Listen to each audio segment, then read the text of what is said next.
Job അധ്യായം 29. Job ഉപസംഹരിക്കുന്നു. Job തുടർന്നു.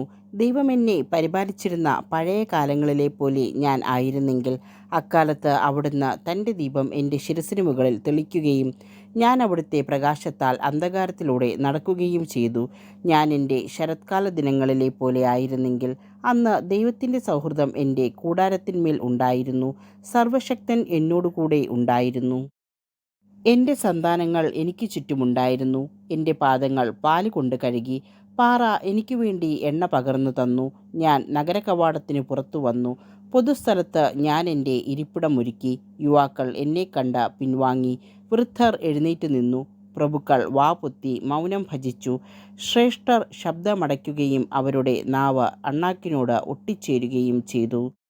എന്നെക്കുറിച്ച് കേട്ടവർ എന്നെ പുകഴ്ത്തി. എന്നെ കണ്ടവർ അത് സ്ഥിരീകരിച്ചു.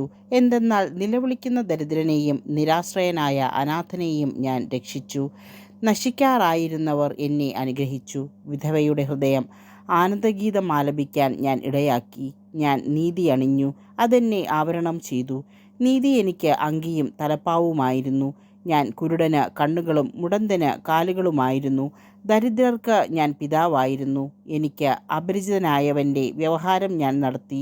ഞാൻ ദുഷ്ടൻ്റെ ദംഷ്ട്രകൾ തകർക്കുകയും അവൻ്റെ പല്ലിനിടയിൽ നിന്ന് ഇരയെ മോചിപ്പിക്കുകയും ചെയ്തു.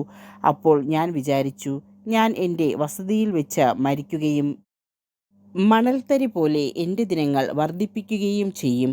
എൻ്റെ വേരുകൾ നീരുറവകളിൽ എത്തിയിരിക്കുന്നു. രാത്രി മുഴുവൻ എൻ്റെ ശാഖകളിൽ മഞ്ഞുതുള്ളികൾ പൊഴിയുന്നു. എൻ്റെ മഹത്വം എന്നും പുതുമ നശിക്കാത്തതും എൻ്റെ വില്ല് എൻ്റെ കയ്യിൽ എന്നും പുതിയതുമാണ്. എൻ്റെ വാക്ക് കേൾക്കാൻ ആളുകൾ ആകാംക്ഷയോടെ കാത്തിരുന്നു. എൻ്റെ ഉപദേശത്തിനു വേണ്ടി നിശബ്ദരായി നിന്നു. ഞാൻ സംസാരിച്ചു കഴിഞ്ഞാൽ അവർക്ക് കൂടുതലൊന്നും പറയാനുണ്ടാവുകയില്ല.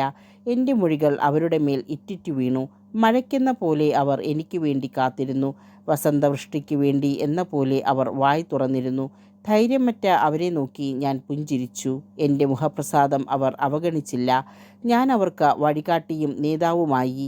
സൈന്യമധ്യത്തിൽ രാജാവിനെപ്പോലെയും വിലപിക്കുന്നവരെ ആശ്വസിപ്പിക്കുന്നവനെ പോലെയും ഞാൻ അവരുടെ ഇടയിൽ വസിച്ചു.